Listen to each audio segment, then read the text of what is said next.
Well, hi everybody and welcome to Bremerton Police Update or BPD Update. My name is Steve Strand and I'm your Chief of Police for the Bremerton Police Department. And if you've seen the show before, you know that we just look at different aspects of the Bremerton Police Department, what we're up to, the things that we're doing, and really the service that we provide to you as residents of the city of Bremerton. This month we're going to cover a pretty interesting topic, and that is emergency driving. As a police chief, and I've done this job for a little while, people often ask me, what are the dangerous aspects of law enforcement? And people think of, when you see in the movie or TV, you think of people in firefights using firearms, getting into physical fights with people. And of course, all those things are part of our profession, unfortunately. But actually, the area where we have tremendous risk, and it's just really dangerous, not only to the public, but also to our officers, is emergency driving. These officers are out every day, 24/7, driving 1.5 or 2 ton vehicles, sometimes at high speed in crowded areas. Of course, you know about things like pursuits and going at high speed and trying to chase suspects.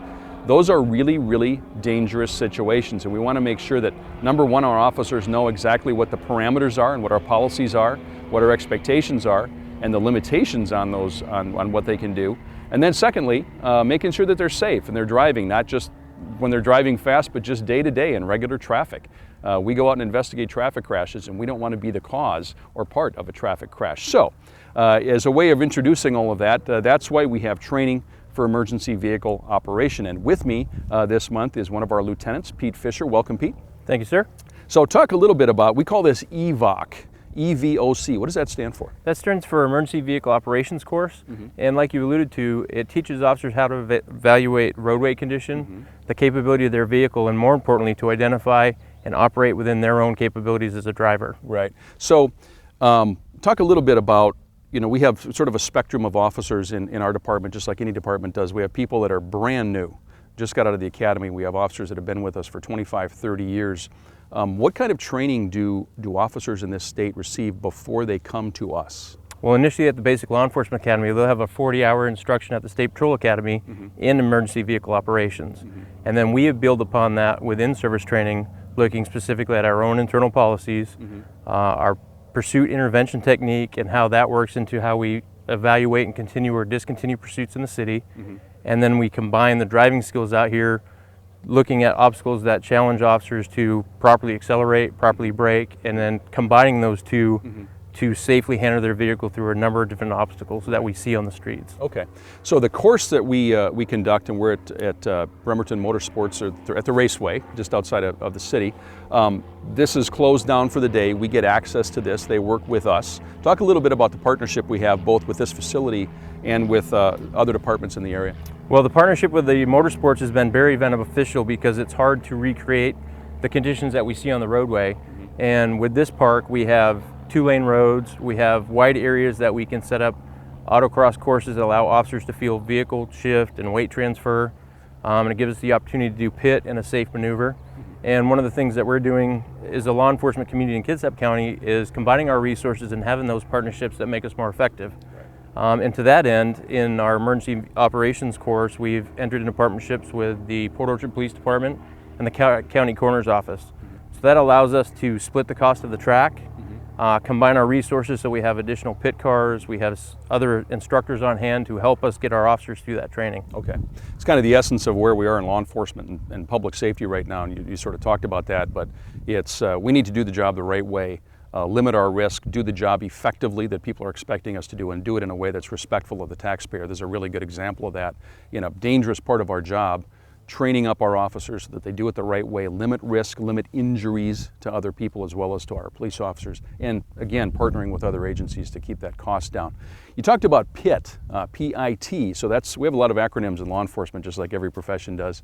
So we have EVOC and we have PIT. What does PIT stand for? And talk a little bit about that. So PIT stands for the Pursuit Immobilization Technique.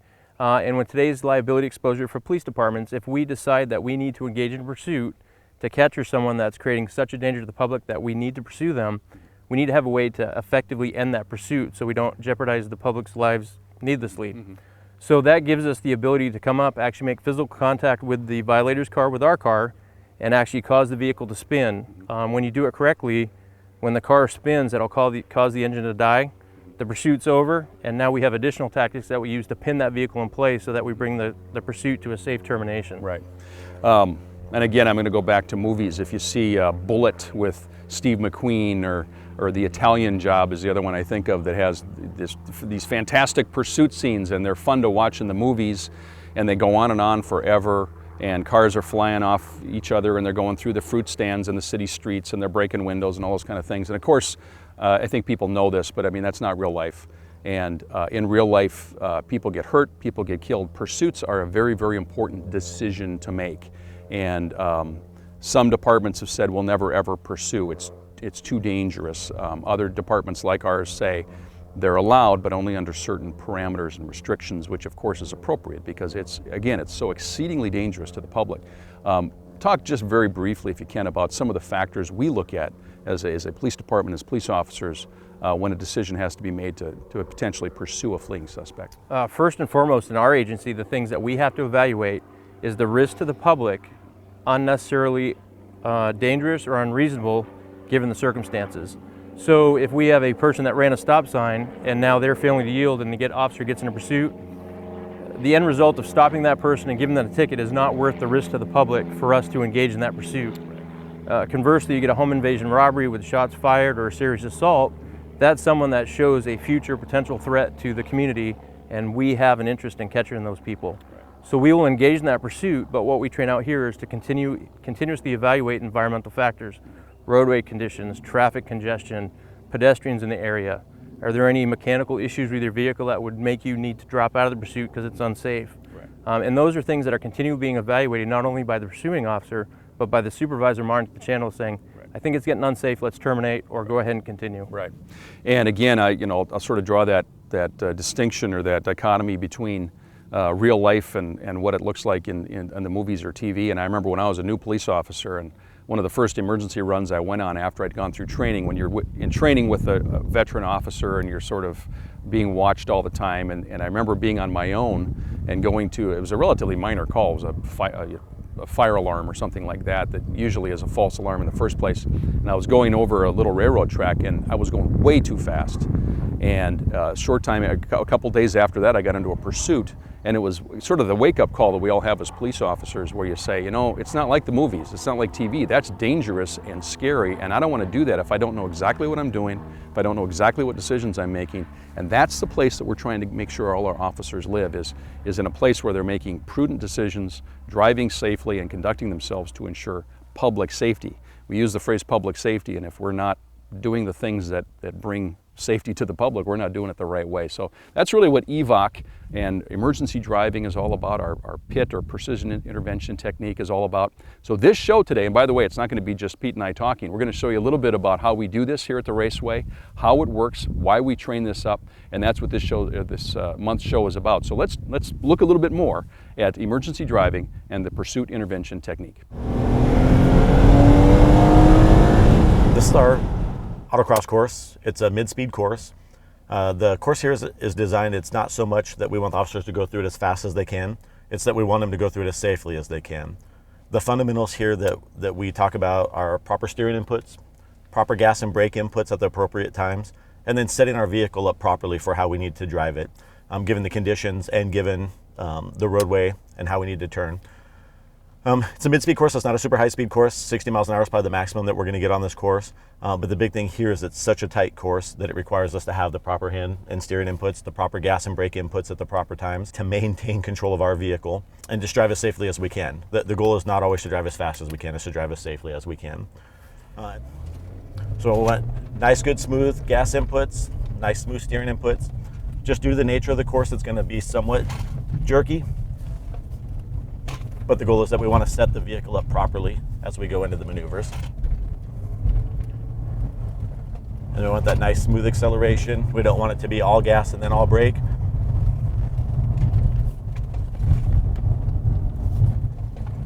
And then just nice and smooth.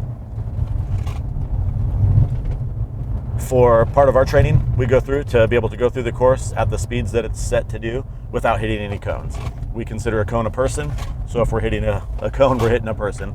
So we have to be nice and smooth with that. We have a high-speed braking box, so we come in. It's about controlling our vehicles. We have to brake hard, steer through it, and then accelerate out. So what I call our ABS braking box that teaches officers that they can apply the brakes all the way down to the ABS and still be able to steer and maintain control of their vehicle. Then we go into a decreasing radius curve, which means it gets much tighter as you come out of it. So you have to maintain that control on that speed as you come through it. This is our decision maker. We come in, we'll tell the officers left or right, then they have to appropriately negotiate the maneuver itself.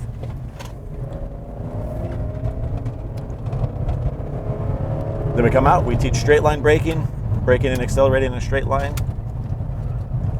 getting a stable platform in the car.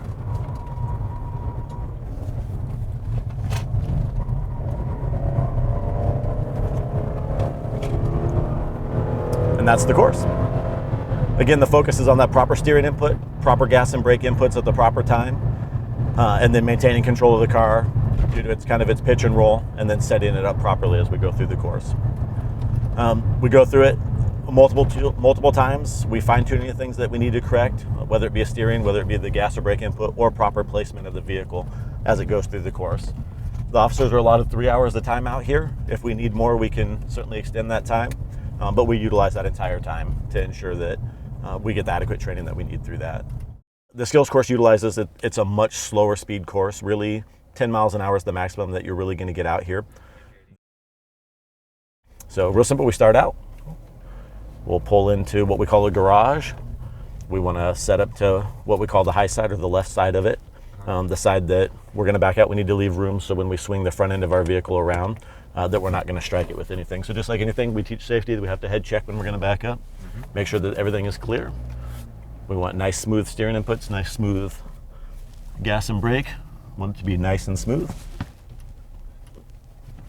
And then this is what we call our backwards slalom course. So we're going to back around a series of stanchions, understanding the front swing of the vehicle as well as the rear pivot points of the vehicle.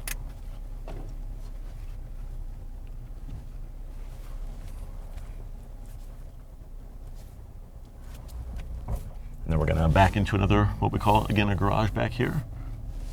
Requires the officers to have the vehicle in its proper placing.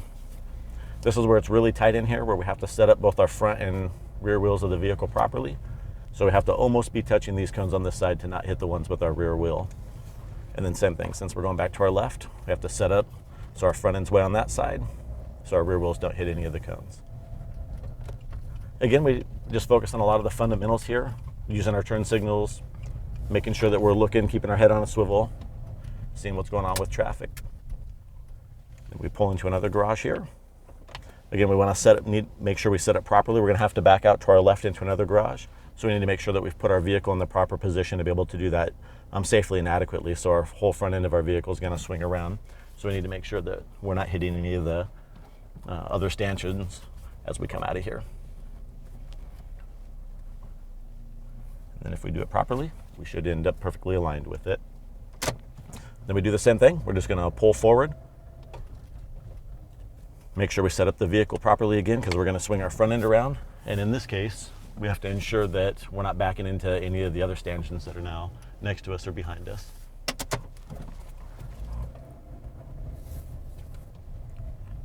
And then again, make sure we're using our signals. We're looking for any cross traffic. And then just nice smooth input. So in here, the only thing that we should really have to hit is our gas at appropriate times. Should be able to carry our speed through this.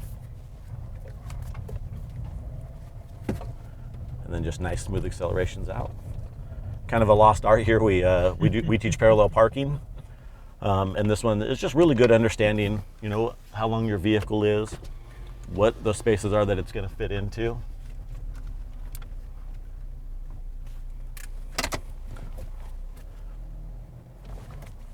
And that's it.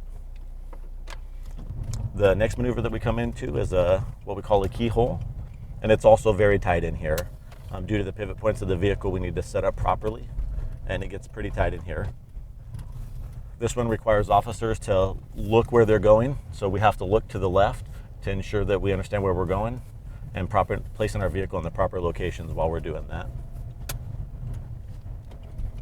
Again, using our signals, doing our head checks, and that's the course. This one is called our PIT technique. It's the pursuit immobilization technique. Basically, it's a forced rotation of a non-compliant driver is the way that it's kind of outlined. Pursuits in and of themselves are inherently dangerous, and we certainly want to put a stop to them as quickly as we can and as safely as we can. This is a technique that was developed, it's really been in use since probably the mid-90s. It's a controlled train technique. We teach our officers the proper placement of the vehicle, proper steering and brake inputs, and the goal here is to safely get or to have another option to safely end a pursuit so that we're not jeopardizing the offender's safety, or definitely the safety of the community as a whole. The first thing that we do when we're behind offender vehicles, we come up behind them, we start to slowly come out. We want to put, essentially for all intents and purposes, our marker light right on their rear quarter panel, and then we have a slight touch. Get up there, we want to get that nice mashing speed with them, and then we want to get that slight contact, turn and accelerate. So again, we teach our officers we're going to come up. It should be nice and smooth.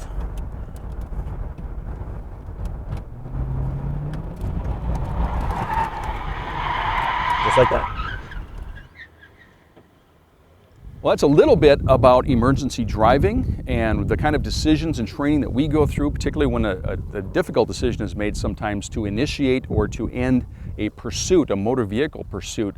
Some of the more dangerous things we do in law enforcement, but although sometimes it looks exciting in a movie or on a TV show, I hope that you understand a little bit better about all the factors that go into it and why it's really, really important that we train. And that's what we do at the Bremerton Police Department, because we want to make sure that this is a safe community and make sure that what we're doing the right way and in a safe manner. And I want to really thank Lieutenant Fisher and all of our staff, and especially our trainers with the Bremerton Police Department, that really go above and beyond, sometimes on their own time, to train their fellow officers on this very, very important and critical skill. So that's our show, and we'll see you next time on BPD Update.